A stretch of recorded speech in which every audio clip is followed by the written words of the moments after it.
Bismillahirrahmanirrahim. Assalamualaikum warahmatullahi wabarakatuh.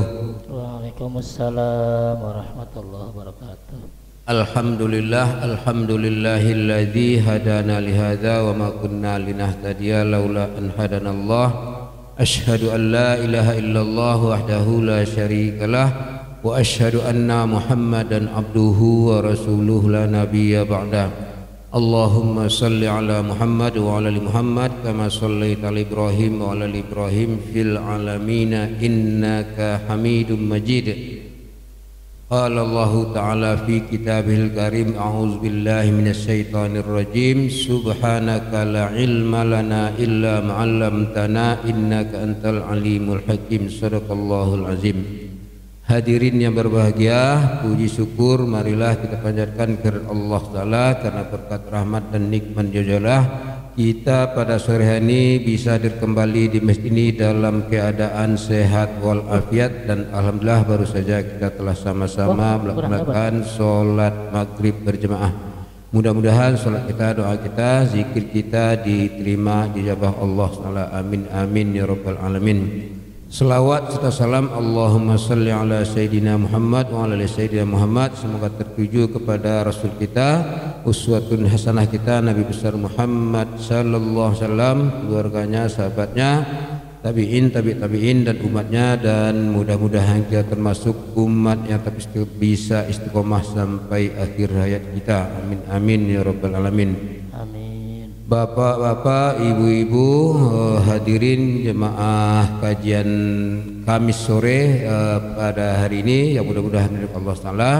Alhamdulillah Pak Ustadz kita, Pak Ahmad Durbai telah hadir bersama kita hari ini Kamis pekan ketiga, makanya kajian kita adalah fikih solat yang pada pertemuan terakhir tanggal 2 yang lalu membahas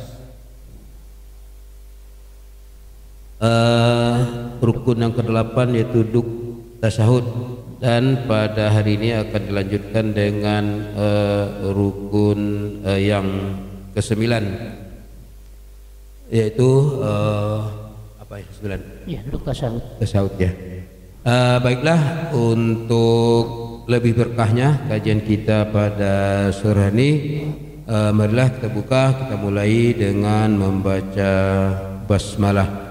Bismillahirrahmanirrahim. Kepada Ustadz, waktu tempat dipersilakan untuk digunakan untuk menyampaikan materi kajiannya. Tafadhol. Ya, terima kasih. Assalamualaikum warahmatullahi wabarakatuh. Alhamdulillah wassalatu wassalamu ala Rasulillah wala haula wala quwwata illa billah, ma ba'd. Kepada para jamaah salat maghrib berjamaah Masjid Jami Harapan Jaya yang mudah-mudahan senantiasa dimuliakan oleh Allah Subhanahu wa taala. Kajian kita sudah sampai dengan posisi duduk, ya. Ini namanya duduk iftirash. Ya. Duduk yang dipakai untuk duduk antara dua sujud dan duduk tahiyat awal. Lihat ya, kelihatan ya posisi kakinya ya. Kaki kanannya yang tegak menghadap kiblat, kaki kirinya yang dijadikan tempat duduk. Jangan dibalik. Kaki kanan yang tegak. Ini baju ya. Ini iftirash. Ini untuk duduk antara dua sujud dan untuk duduk tahiyat awal. Namanya iftirash. Ya. Yang berikutnya, tapi ini nggak pakai kopi ya. Ini dapatnya yang ada kopinya nih. Ya, jangan ntar sholat sambil bawa kopi, bawa buku, bukan. Nah, ini namanya duduk tarabbu atau sila. Bahasa fikihnya duduk tarabbu, duduk sila. Ya. Oke. Cuma yang disunnahkan yang ini iftirash, ini yang disunnahkan. Ya, untuk duduk antara dua sujud dan tahiyat awal ini. Kalau ini duduk yang dibolehkan. Namanya tarabbu atau duduk sila. Yang berikutnya ini namanya duduk iq'a, kayak posisi lagi sujud, namanya iq'a. Ya, ini juga dibolehkan. Oke.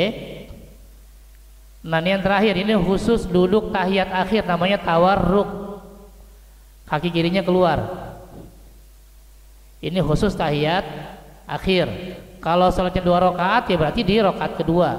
Sholatnya 3 rakaat ya di rakaat ketiga. Pokoknya duduk sebelum salam. Ini namanya tawarruk, yang kakinya keluar. Itu ya. Beda kalau yang iftirash, yang duduk antara 2 sujud dan duduk tahiyat awal, kaki kirinya sebagai alas duduk. Ini. Ya. Sedangkan duduk sebelum salam namanya tawarruk. Ini, kaki kirinya keluar. Oke ya.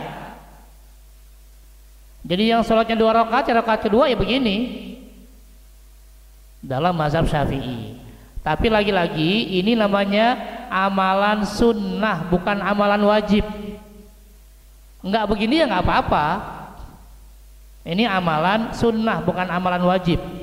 Saya kalau duduknya gini nggak sah dong, tetap sah sholatnya. Cuma yang disunahkan 2 ini, tawarruk ini namanya duduk sebelum salam, yang kaki kirinya keluar. Ya, sedangkan tahiyat awal dan duduk antara 2 sujud yang ini. Ini namanya iftirash. Ya. Oke ya, cukup dengan gambar baru kita bahas kajiannya. Nih ya, kita masuk duduk tahiyat atau tasyahud akhir ini yang masuk rukun ke-9, duduk tasyahud atau kita bilangnya tahiyat. Ya, kita lebih kenalnya tahiyat. Padahal kajian fikihnya namanya tasyahud. Dari kata-kata asyhadu alla ilaha illallah wa asyhadu anna muhammadar rasulullah. Kita bilangnya tahiyat karena awalnya tahiyat, at-tahiyatul. Kan kita gitu ya. Pokoknya depannya apa itu jadi. Baca surat Al-Ikhlas, apa ya Al-Ikhlas? Bingung. Kulhu, oh kulhu, baru kulhu Allah. Depannya yang penting. Iya. Baca Al-Maun, bingung apa Al-Maun? Aro'aital, oh ya Aro'aital, ya. Ya, makanya kita lebih kenal namanya duduk tahiyat karena bacaan awalnya at-tahiyatul. Padahal kajian fikihnya namanya duduk tasyahud karena penekanannya di asyhadu alla ilaha illallah wa asyhadu anna muhammadar rasulullah. Itu ya, jadi nggak usah kok tasyahud atau tahiyat sama aja. Ya, kalau kita pokoknya depannya apa itu jadi nama. Oke, di sini ada 4 penjelasannya tentang hukumnya, dalilnya, amalan-amalan sunnahnya saat duduk, lalu kemudian duduk tasyahud awal. Ada 4. Kita ambil di awal, hukum duduk tasyahud akhir. Ya, kalau tasyahud awal masuknya ke sunnah. In kanatis sholatu raka'ataini faqat, kalau sholatnya cuma 2 rakaat, baik sholat subuh maupun sholat sunnah kan 2 rakaat salam. Ya. Maka duduk tasyahudnya itu masuk rukun sholat. Ya, sholat subuh duduk sebelum salamnya itu masuk rukunnya. Ya, lalu sholat qobliyah, ba'diyah, sholat duha, sholat tahiyatul masjid, sholat yang 2 rakaat, berarti di rakaat kedua sebelum salam duduknya itulah masuk duduk yang wajib, yang rukun. Oke.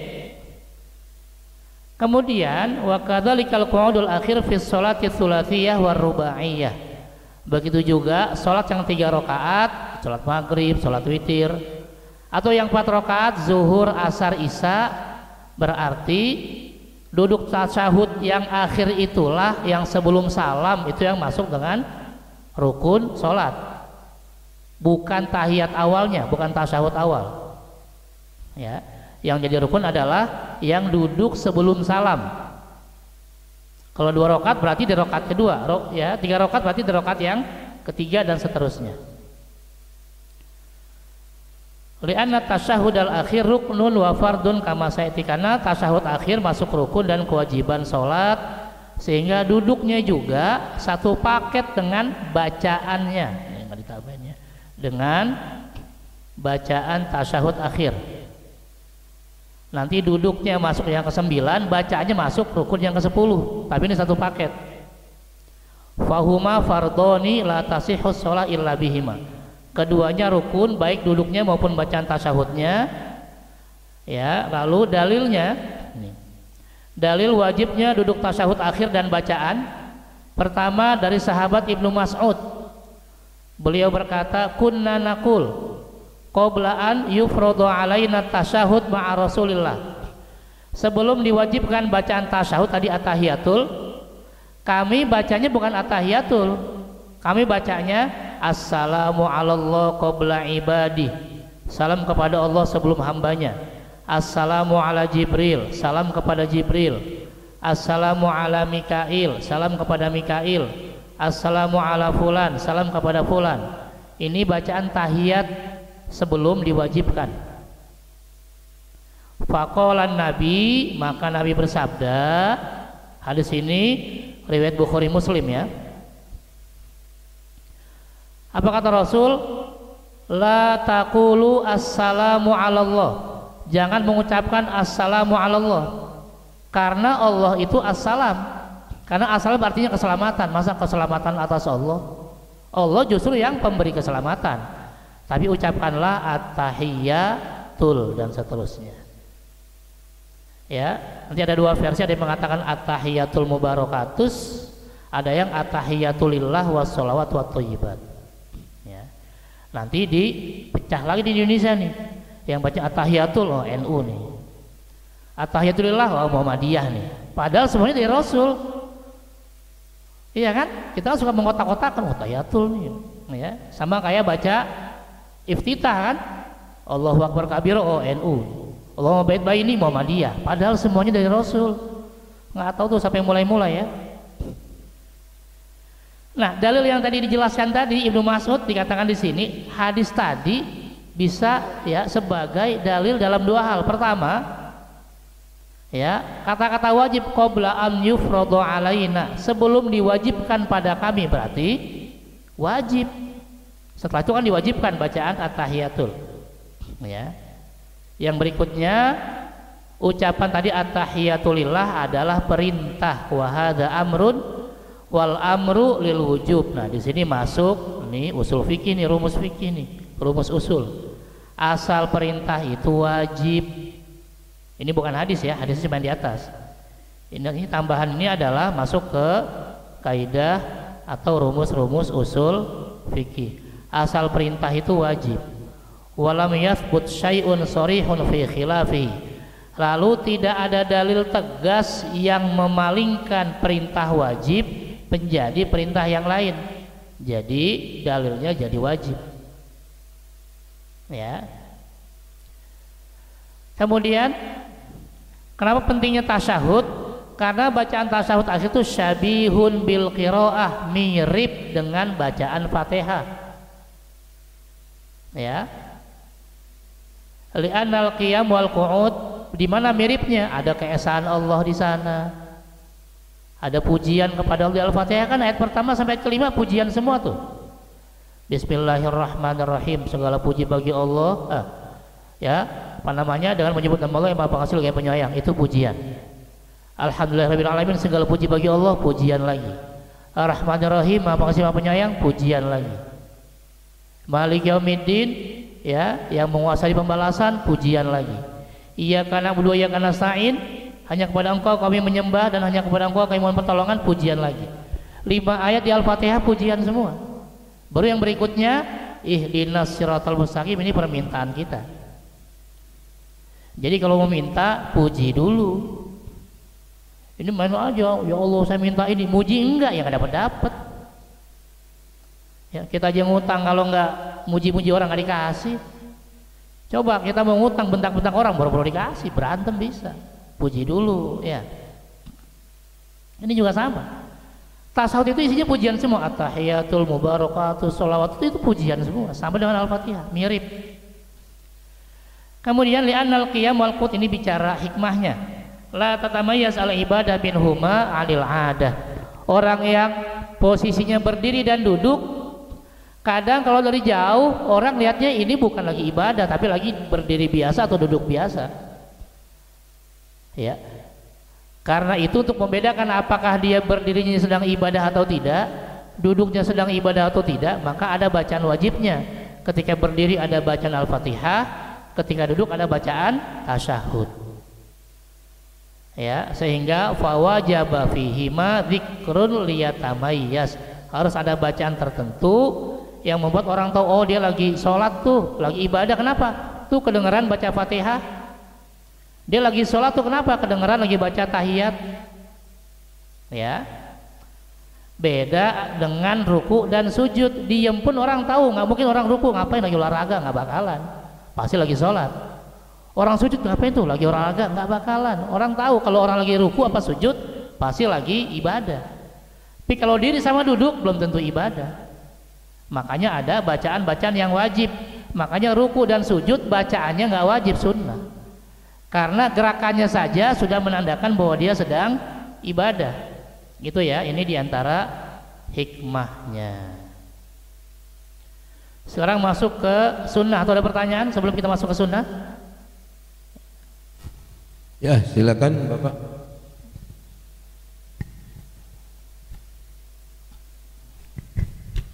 Bismillah.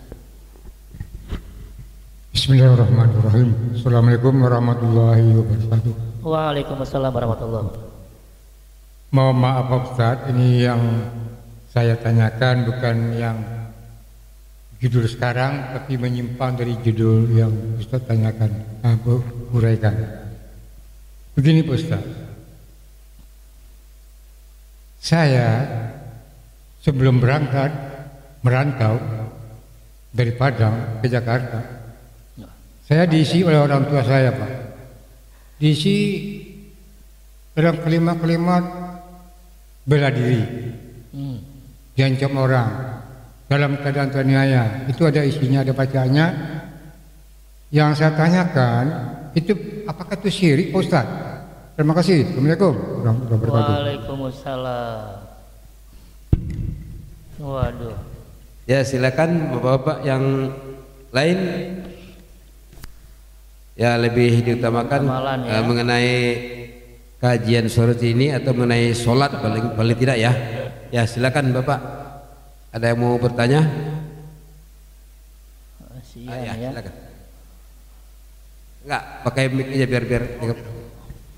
Ini Pak Ustadz, kalau pada saat sujud itu kedua kaki itu merapat atau enggak Pak? Ini kan tadi Pak Ustadz mengatakan bahwa itu sunnah kan ya. Dilaksanakan juga nggak apa-apa, dilaksanakan. Tapi saya memandangnya nilai keutamaannya, Pak Ustadz. Ini gimana? Ya, makasih Pak Ustadz. Oke, ada lagi? Assalamualaikum warahmatullahi wabarakatuh. Waalaikumsalam warahmatullahi wabarakatuh. Dalam kondisi tertentu Pak, tahiyatul awal yang tahiyat awal itu ada yang 2 kali berturut-turut bahkan 3 kali Pak. Tahiyat awal? Iya. Banyak banget Pak. Bapak mestinya tahu tapi lupa. Coba gini Pak, ceritanya kalau sholat maghrib terlambat. Iya. Sholat maghrib terlambat itu bisa jadi tahiyatul awalnya itu 2 kali bahkan 4 kali, kalau pas mulainya itu pas atahiyat awal. Itu berarti semua posisi duduknya kan atahiyat awal semua Pak ya. Enggak ada yang diselingi atahiyat akhir gitu, seperti duduk atahiyat akhir. Itu aja Pak. Terima kasih. Wassalamualaikum warahmatullahi wabarakatuh. Assalamualaikum warahmatullahi wabarakatuh. Jadi posisi kaki yang ditanya ya. Iya. Assalamualaikum warahmatullahi wabarakatuh. Waalaikumsalam warahmatullahi wabarakatuh. Tentang bentuk lipat-lipatan kakinya itu Ustaz ya. Apakah kita sami'na wa atona saja? Tapi sudah jelas dari pertemuan yang lalu juga bahwa sila boleh, yang penting duduk gitu ya, karena ada adanya. Nah, apakah mungkin secara duniawi ya, tentang kesehatan ya, itu ada pengaruhnya, misalkan untuk kesembuhan suatu penyakit gitu ya, kok bisa berlipat gitu? saya alamin sih iya juga gitu ya, karena kalau saya lagi asam urat tuh duduk kayak gitu ya sakit bukan main ya, terusnya sembuh gitu ya. Apakah seperti itu gitu ya, karena harus seperti tadi dalam gambar itu ngelipatnya itu kan kalau lagi ada sakit itu waduh sampai ke jantung gitu. Apakah seperti itu gitu dunianya gitu ya. Terima kasih. Assalamualaikum warahmatullahi wabarakatuh. Waalaikumsalam warahmatullahi wabarakatuh. Silakan, masih ada? Ya, cukup dulu Pak di. Oke ya, kita yang pertama nih. Yang pertama ini jangan nanya ke fikih ya, nanya ke akidah ini. Tadi sebelum merantau dapat isian, isi apa nih Pak? Isi lontong siapa Pak? Isi apa? Iya, kalau bacaannya zikir-zikir khusus ya nggak masalah. Ya, misalnya kalau lupa nih baca ihdinas siratal mustaqim biar nggak nyasar, ya nggak apa-apa. Itu namanya tawasul, kita berwasilah.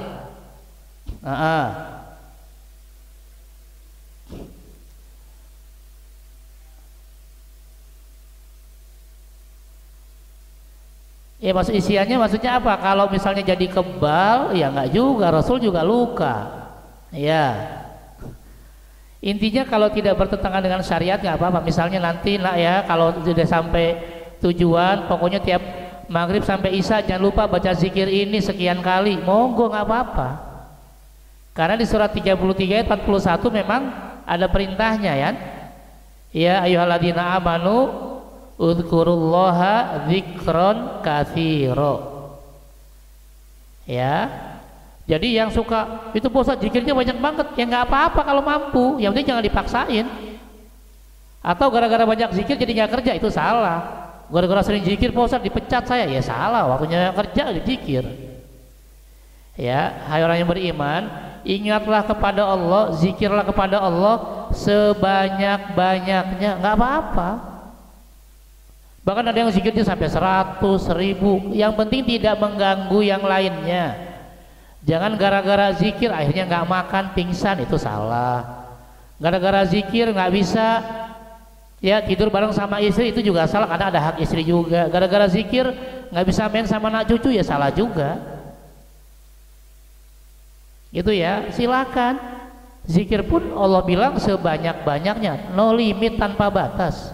Ini perintah Allah.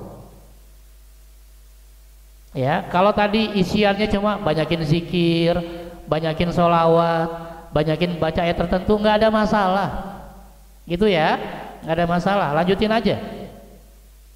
Tapi kalau zikirnya yang bertentangan dengan syariat misalnya, entar kalau sampai sono misalnya cari pohon yang paling gede, lewat naroin apa, permisi mbah, nggak usah yang gitu-gitu, ya kan, itu jelas nggak boleh. Tapi kalau cuma disuruh zikir, suruh sholawatan, suruh banyak membaca satu ayat yang diulang-ulang, nggak ada masalah. Itu ya, karena dasarnya yang kita baca Quran, yang kita baca doa, zikir, ingat sama Allah, nggak ada masalah. Misalnya ada yang mengamalkan saya baca ya latif nih sekian kali, nggak masalah. Ya, ini lama-lama kayak patung apa nih?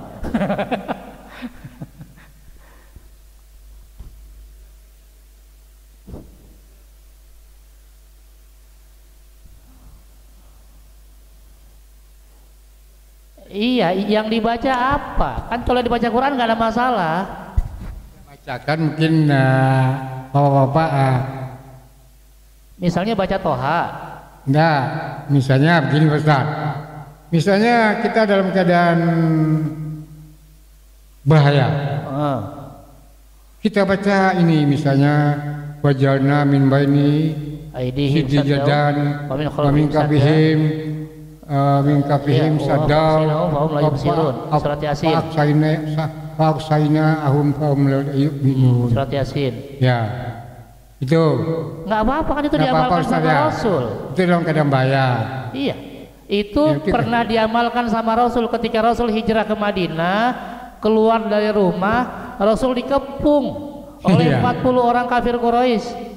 Rasul baca itu, kemudian Rasul ambil pasir, diletakkan di kepala-kepala orang-orang Quraisy yang akan membunuhnya. Ya, terima kasih Ustaz. Itu aja yang saya tanyakan. Gitu ya. Terima kasih. Iya.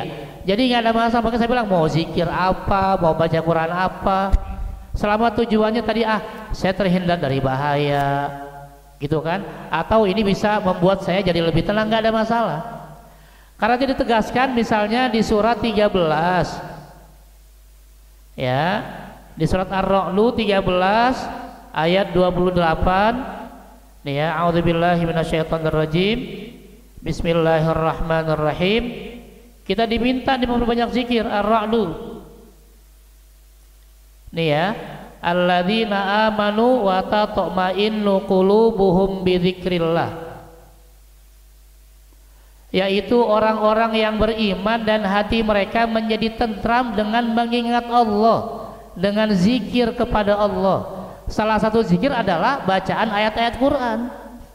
Ala, ingatlah, bidzikrillahi, hanya dengan mengingat Allah, tatma'innul qulub, hati jadi tenang.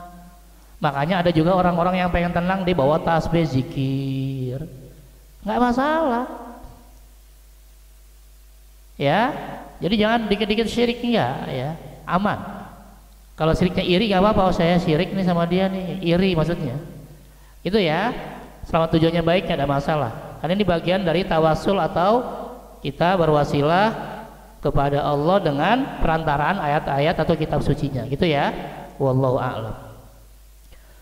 Oke ya, kira kalau isinya, apalagi isinya juga yang bisa bikin kenyang tadi ya, lontong apa, lebih enak lagi. Posisi sujud kakinya rapat enggak? Ya. Sunnahnya tidak rapat. Tapi kalau rapat pun enggak masalah, karena yang wajib dalam sujud adalah kata Nabi, 7 anggota badan itu harus kena ke tempat sujud. Dahi sambil nunjuk hidung, kan sudah jelaskan maksudnya. Hidung kena syukur nggak apa-apa, yang penting dahinya kena. Makanya kalau sholat tarik nih pecinya biar kena dahinya, jangan sholat malah kena pecinya, itu malah nggak sah sholatnya. Dahinya harus kena, ditarik pecinya, ya, ditarik pecinya. Yang rambutnya nggak ada kayak saya, lepas saya pecinya nggak apa-apa.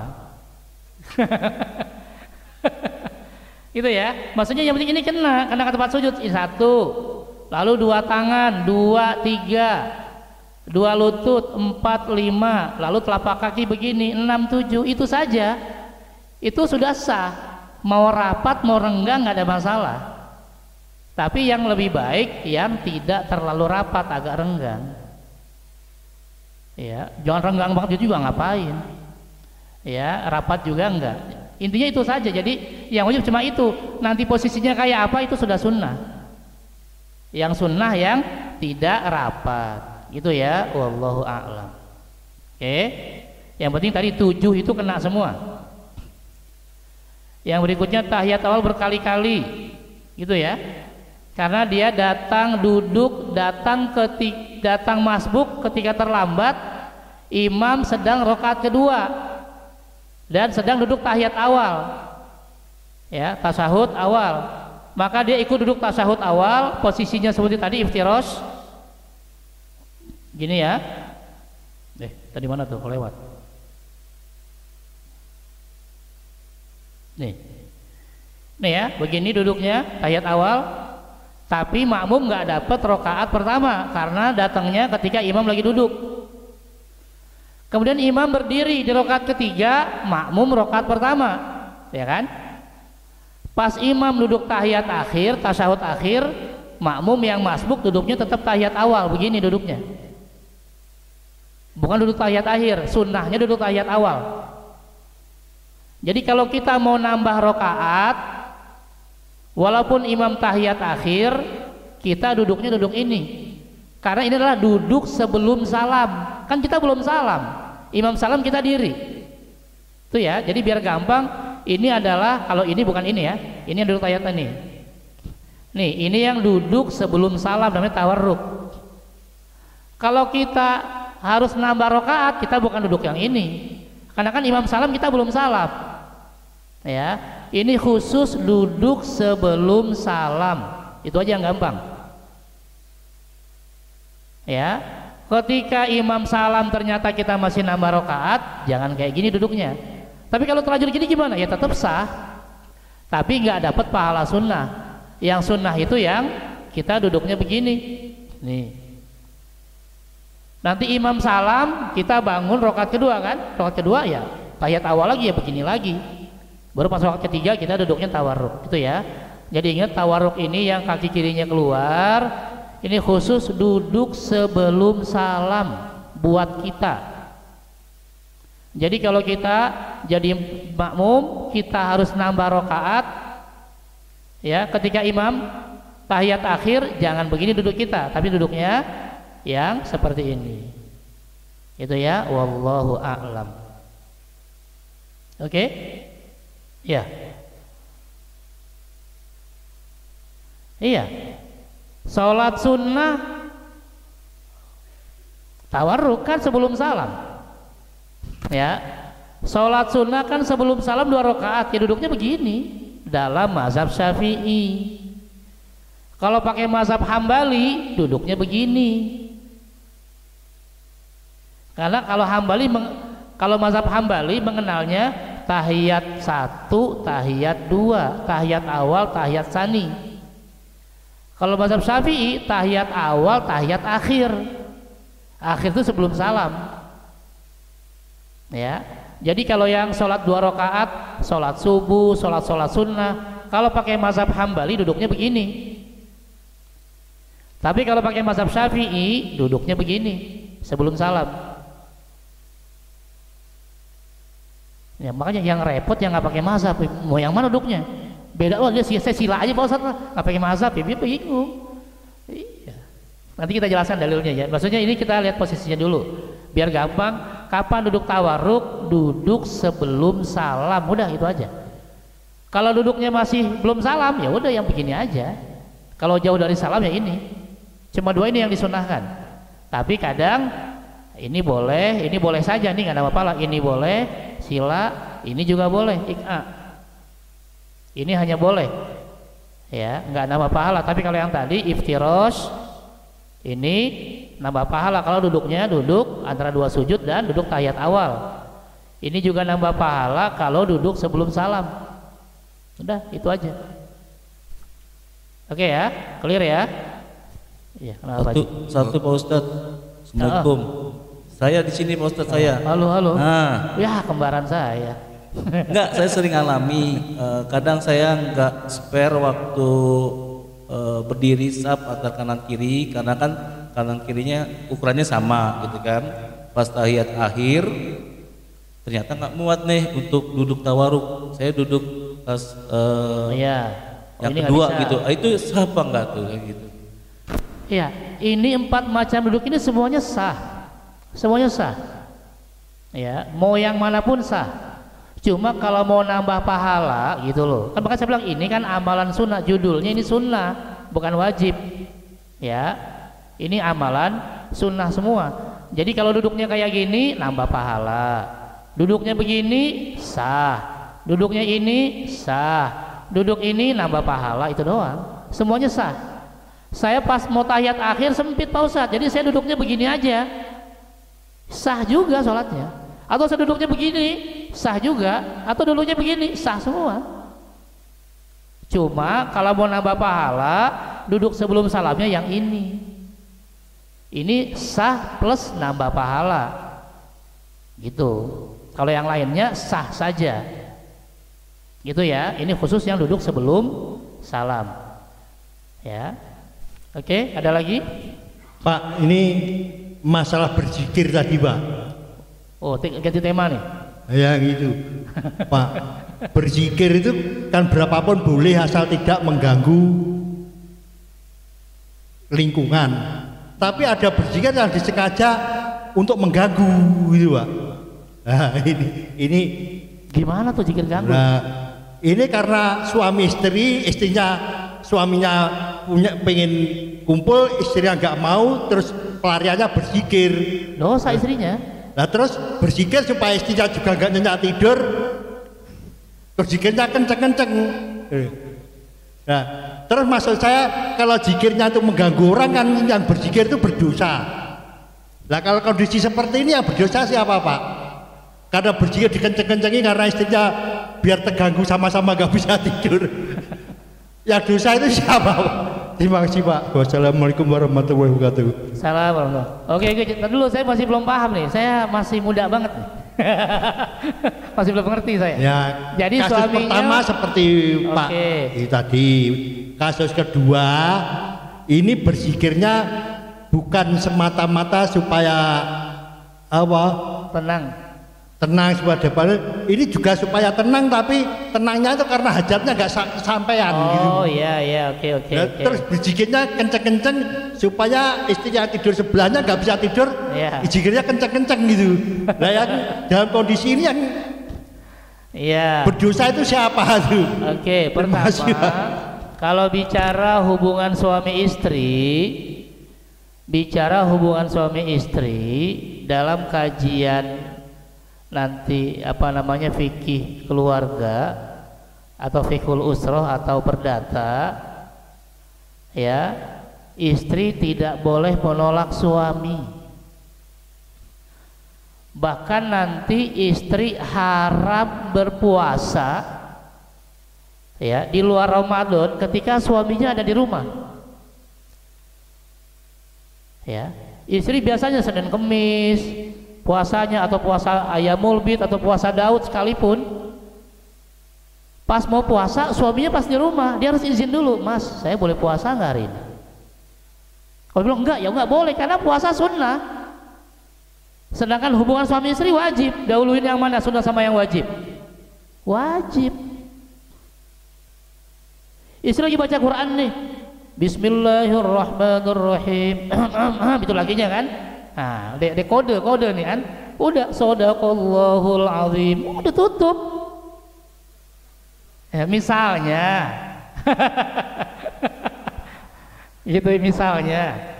gitu ya. Jadi nggak bisa. Bahkan nanti hadisnya tegas mengatakan, kata Nabi, kalau suami minta layani, walaupun istrinya sedang di dapur, tinggalin tuh dapur. Tinggalkan dapurnya, tapi matiin kompornya, jangan ditinggal, matiin.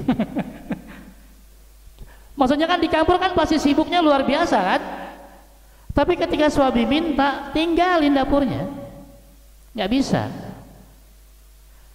Ya, jangan-jangan ini ada titipan ini. Ya, bahkan ketika istri menolak, suami berhak untuk menahan nafkahnya. Istri nggak mau ngasih nih, jangan kasih uang belanja, sah, nggak dosa. Suami punya kewajiban memberikan uang belanja, memberikan nafkah pada istrinya dengan dua syarat. Satu, istri ikut suami. Kedua, istri tidak boleh menolak suami. Jadi kalau istri menolak suami, udah, mending ATM-nya sini, tagih ATM-nya. Oh nggak mau, ya udah tinggal laporin aja, telepon aja bang, bilang aja ATM-nya hilang, kan nggak bisa dipakai. Itu sah dan suami nggak zolim. Ya, dalam kajian fikih nanti begitu. Ya, jadi asalnya suami berkewajiban memberikan nafkah pada istrinya. Tapi ketika istrinya nggak mau ikut suami, atau bahkan tadi nggak mau, ya, melakukan hubungan suami istri, maka suami boleh menahan atau tidak memberikan nafkahnya sampai istrinya mau, ya, memberikan, ya, atau membolehkan hubungan suami istri. Sampai seperti itu bicara Islam. Ya, jadi nggak usah pakai zikir kenceng-kenceng Pak, udah ambil aja ATM-nya, selesai. Ya, atau tahan uang belanjanya, gitu ya. Hubungannya sama tawarruk apa coba? Ayo aja. Menyambung pertanyaan dari Pak Arif tadi. Wah, bukan masalah itu, masalah duduk tadi. Katakanlah kita masbuk di sholat maghrib, kita masuk di rakaat kedua. Imam kan setelah rakaat kedua kan duduk tahiyat awal ya. Kita kan baru satu rakaat tuh. Nah itu ketika imam sudah duduk, kita diam aja untuk bacanya apa ikut baca juga tahiyat awal gitu, karena kita kan sebetulnya baru satu rakaat. Itu yang pertama. Terus setelah rakaat ketiga kita kan baru 2 tuh, imam udah 3. Di situ kita baca tasawufnya kalau di mazhab Syafi'i kan sampai Allahumma shalli ala Muhammad wa ala Muhammad. Tapi karena imam udah tasawuf akhir kan panjang, kita diteruskan sampai selesai seperti imam. Seperti apa bacaannya? Apa cukup sampai Allahumma shalli ala Muhammad wa ala Muhammad? Terus yang ketiga mengenai posisi kita di rakaat ketiga tadi, kita kan baru 2 rakaat belum akhir ya. Imam sudah duduk tawaruk gitu kan. Kita kan wajib ikut imam. Apakah kita duduknya enggak ikut imam? Tadi kan karena kita baru 2 kan duduknya yang duduk yang kakinya enggak dia. Nah, mana yang enggak keluar, seolah kita keluar dari imam dong kalau nah gimana yang ininya yang junah. Terima kasih. 3 lupa saya nggak nyatet, ulang Pak Haji. Sebenarnya cuma 1. Ya, duduk tasawuf yang 1 rakaat itu kita diam aja apa ikut baca at-tahiyat? Oke. Nah, untuk yang karena kita baru 1 rakaat kan? Iya. Apakah juga udah baca atau tidak ya? Ya kan kalau kita baca kan 3 kali kita baca nanti. Nah, yang kedua tadi? Yang kedua setelah di rakaat ketiga, imam kan bacanya sampai innaka hamidum majid. Ini kita apa cukup sampai Allahumma shalli ala Muhammad. Dan yang ketiga masalah duduknya kan duduk kedua itu kan kita kan wajib ikut imam, sementara imam duduknya udah tawaruk di rakaat ketiga. Nah, ya, monggo silakan. Dah, ya, saya dapat tadi, saya pikir 1 jadi nggak usah dicatat, lupa saya. Ya, tes, iya, jawabannya dari kajian berikutnya ya, kita sama-sama ikuti. Ada amalan-amalan sunnah saat duduk tasyahud akhir, yaitu duduk tawarruk. Ini sunnah tadi saya bilang, nambah pahala. Jadi gak tawarruk pun tetap sah ya. Yang nanti meletakkan tangan, posisi tangannya kayak apa. Untuk tawarruk ini tadi ya, yang kakinya keluar, kaki kirinya. Yusannu fi hadhihi tasyahudil akhir at-tawarruk ya, fi hadza jangan hadhi. Disunnahkan duduk tawarruk tadi yang kaki kirinya keluar pada saat tasyahud akhir ya,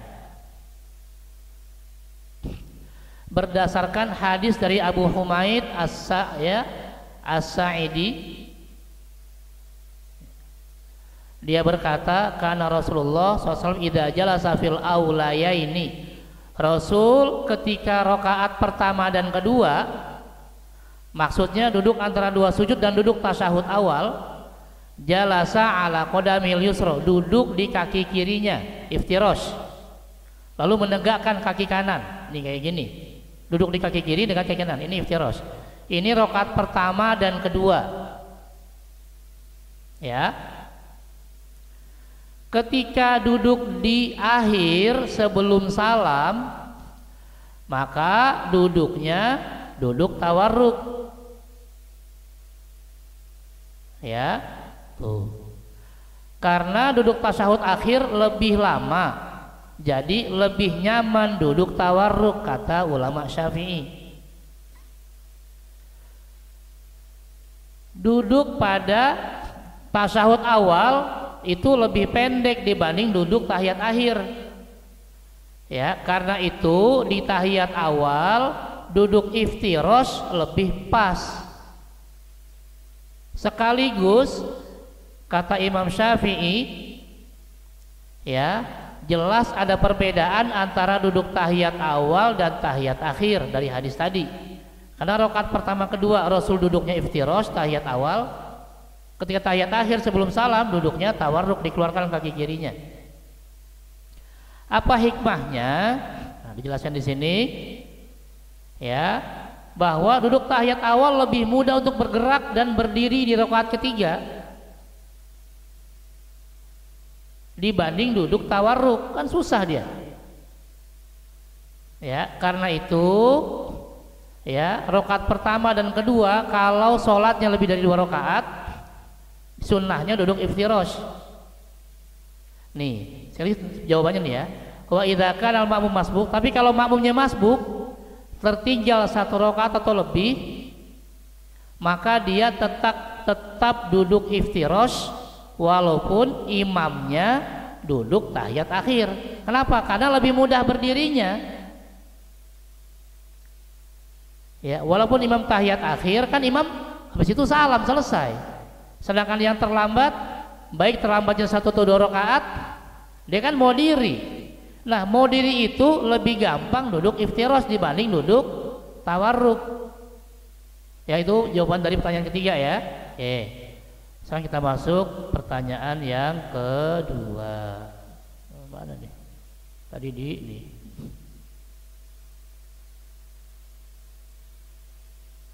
Nih. Kemudian rakaat pertama baca apa enggak? Nah, kalau bicara bacaan kita masuk ke dalil umum berjamaah, innama ju'ilal imamu liyutamma bihi. Ya.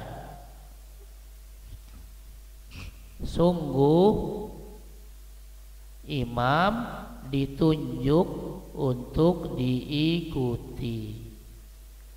Tapi kalau saya nggak baca tahiyat awal, ya nggak apa-apa kan, tahiyat awal bukan wajib, yang wajib kan tahiyat akhir. Ya, yang rukun itu nanti duduk tahiyat akhir, bacaan tahiyat akhir, bacaan sholawat ketika tahiyat akhir, itu yang wajib. Duduk tahiyat awal, bacaan tahiyat awal itu nggak wajib. Cuma kalau kita baca nambah pahala, walaupun saat itu posisi kita rakaat pertama. Tetap kita dapat pahala, ya. Terus kita bacanya sampai akhir nggak? Sebenarnya bacaan sholawat itu yang bagus, yang lengkap sampai innaka hamidum majid. Mau tahiyat awal, mau tahiyat akhir, kalau bisa baca sholawatnya sampai innaka hamidum majid. Cuma bedanya kalau di tahiyat awal bacaannya sunnah, nggak wajib. Sedangkan tahiyat akhir bacaannya wajib. Ya, coba nanti ulama mengatakan ada bacaan versi lengkap, ada bacaan versi minimalis. Nah, kalau ibadah yang kita cari biasanya minimalisnya, bukan lengkapnya. Ya kan? Tarawih 11 apa 23? 11 aja lah. Ya. Cari yang minimalis. Bacanya gimana nih? Mau ngatamin Quran? Janganlah, juz amma aja. Juz ammanya anaba, jangan. Atakasurnya sampai anas. Minimalis terus, ya. Maka ulama juga menjelaskan, salawat itu ada yang versi lengkap dari Allahumma sholli ala sampai innaka hamidum majid, itu versi lengkapnya. Tapi ada versi minimalisnya, Allahumma sholli ala Muhammad atau Allahumma sholli ala Sayyidina Muhammad, itu juga boleh, baik di tahiyat awal maupun tahiyat akhir. Nah, ini bisa kita pakai kalau kita lagi buru-buru misalnya. Nggak apa-apa, udahlah pakai yang minimalis. Tapi kalau saya masih ada waktu luang, saya pengen lama-lama sholatnya, silakan pakai sholawat yang sampai innaka hamidum majid, gitu ya. Jadi ini nggak pengaruh sebenarnya. Oke ya, 1, 2, 3 selesai ya. Ya, monggo ada yang lain silakan. Silakan Bapak, Ibu belakang ada mau nanya. Wah, berat ini. Bisa. Oh.